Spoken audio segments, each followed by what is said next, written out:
kañ dem si kër ñoom di bon te moom amul kii bu toog fii jour play mu gën waaw kër ñoom di bon am na play suñ demee foofu moo gën a neex balaa ñu toog fii ba pare ñu sonal dëgg ñu ñëw ku nekk si suuf 3 2 1 venez. Vous partez.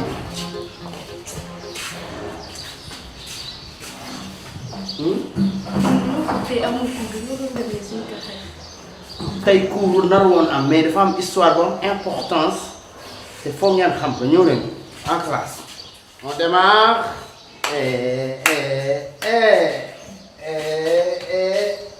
L'entrée, allez. En classe. Ah ouais. Qu'est-ce qui se passe? Oh, c'est chaud. Bon, aujourd'hui, c'est très important parce que aujourd'hui, on fait l'histoire d'un livre. Un livre très important. C'est un livre de Sidi Rama. Tu connais Sidi Rama? Vous ne connaissez pas le Sidi Rama? Non. Vous lisez quel livre pour le moment? Ami et Rémi. Ami et Rémi? Oui. Ami et Rémi moom ñoo fi jëlee Sidi Rama parce que c'est un problème de discussion, bataille, raak, ainsi de suite. Il crée des polémiques. Sidi Rama gàddaay. Sidi Rama, c'est une grande famille parce que nous, c'est Sidi Rama on a commencé de lire. Monsieur Guèye. S'il te plaît boo ñu bëggee expliquer histoire waxal ci olof ñu mën a comprendre. Ok. Bon, dama am habitude français mais j'essaie de parce que wolof bu leer mënuma ko mais le plus important li ëpp solo mooy ngeen xam ni Sidi ak Rama ay jàngkat la ñu woon. loolu ban année la. À 96 je pense. Du 96 94 un peu plus daal. C'est pas loin mais c'est juste l'année de 96 94. mais ñu ngi ci 2021 jàngal ñu lu xew. Voilà, 2021.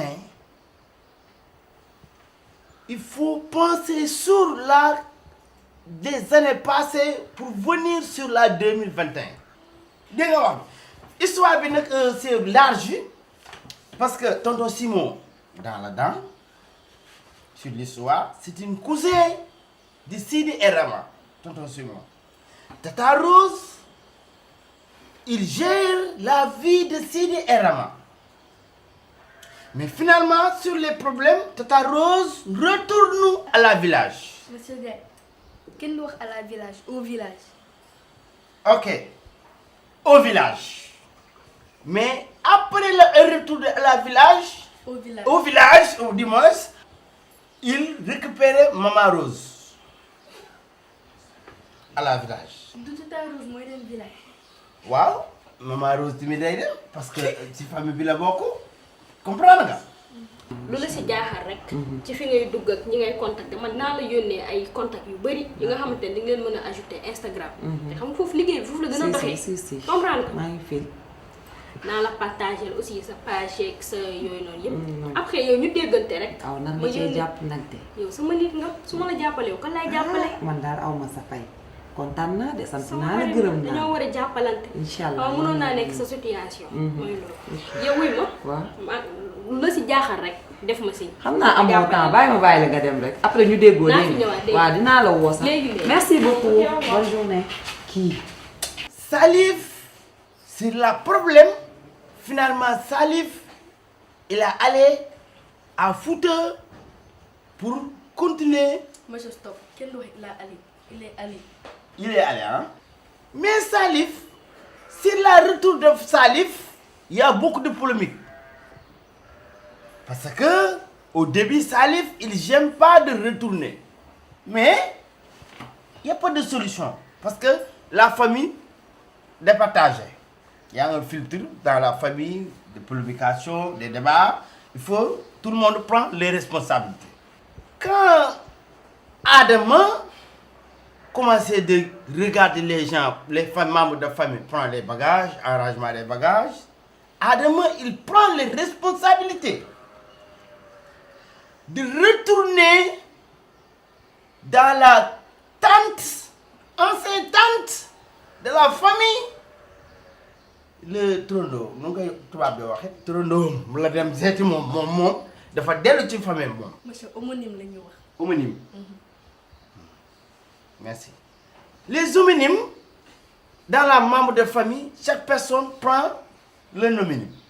Mais le plus important sur l'histoire, c'est comprendre que Sidi et Rama, c'est les bons élèves, les citoyens.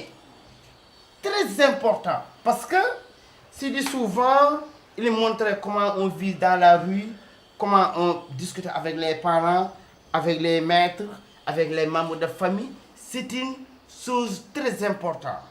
Comme les petits-enfants, retournez votre pensée sur l'histoire de Sidi et Rama. Ok? Oui. Il n'y a pas de suggestion? Monsieur Diagne, li kese mooy histoire Sidi et Rama. Bon, dama ko tënk dama ko brosse parce que munoo wax lépp xaju ci parce que livre bi dafa bari page mënu moo expliquer lépp mais dama ko résumer pour la forme pour seen compréhension mu yomb ci yéen mais c'est très important yéen tamit góorgóorlu leen ba am seen histoire. Monsieur Diagne, ban école nga jàngi? École provisoire yi. Hein? École provisoire. Monsieur Diagne, école boobu existé wul de. Non provisoire am na mooy école yi nga xam ni ay zinc rek la woon ak ay kirtinding xam ngeen kirtinding.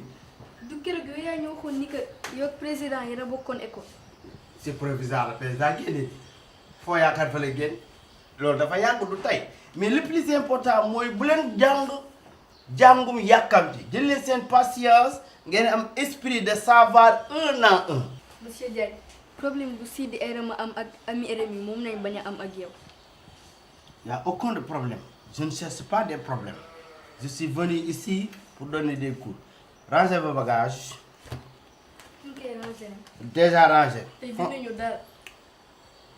Tey histoire la lay expliquer. Téléchargez ngeen ko seen cerveau, c'est bon. Franchis la table.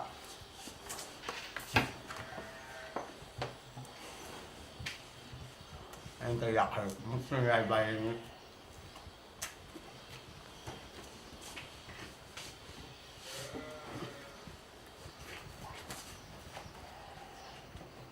jàngale daa métti. ñu ngi seen ba. Monsieur Diagne jeexal na bombo yi di kii dafa nite chaque jour suñu fi tegee bomb moom daal nee na ko kaf dem.